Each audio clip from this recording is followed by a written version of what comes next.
don't usually film in my bedroom because there's no good light. My feet were cold though, and I wanted to get them under the heating blanket.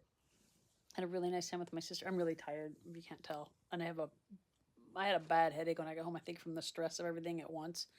We went out for a nice dinner. Stopped by a thrift store. I bought a little notepad of a blank paper to take to the office at my job because we never have any decent scratch paper.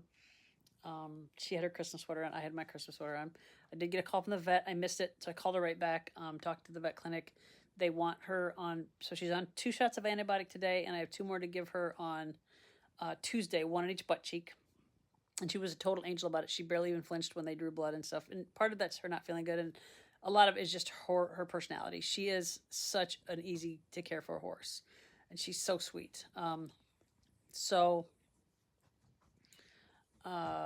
We're going to put her on Bute, or probably Banamine. Is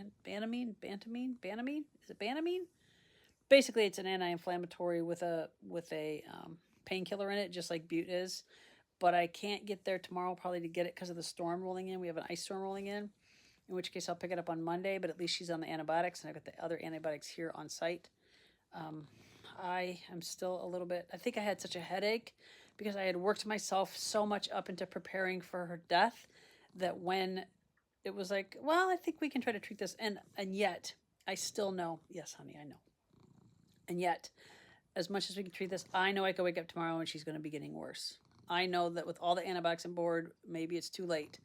Or maybe it's just not going to be treatable. But basically her liver count, her liver cells definitely have an infection. It seems, no, kidney, sorry, her kidneys have an infection, but her white blood cells aren't they're not elevated as much as they should be to fight infection. So that's kind of concerning. But her proteins are good. Her sugar levels are okay. Whatever that means. I think it means she's eating, basically. But I need to balance I thought I was going to lose her today to I still might. Like, I'm so happy she's treatable and we're going to try treating her. And there's something I can do besides just say goodbye. Like, we're doing something. We have a plan in place, but also making sure I understand that it might not work and she still might pass away. It's like all these emotions at once. I want to be hopeful and optimistic, but I also need to, I'm trying really hard to be realistic with, we just might, I'm just not really sure how this is going to go. I'm going to hope for the best.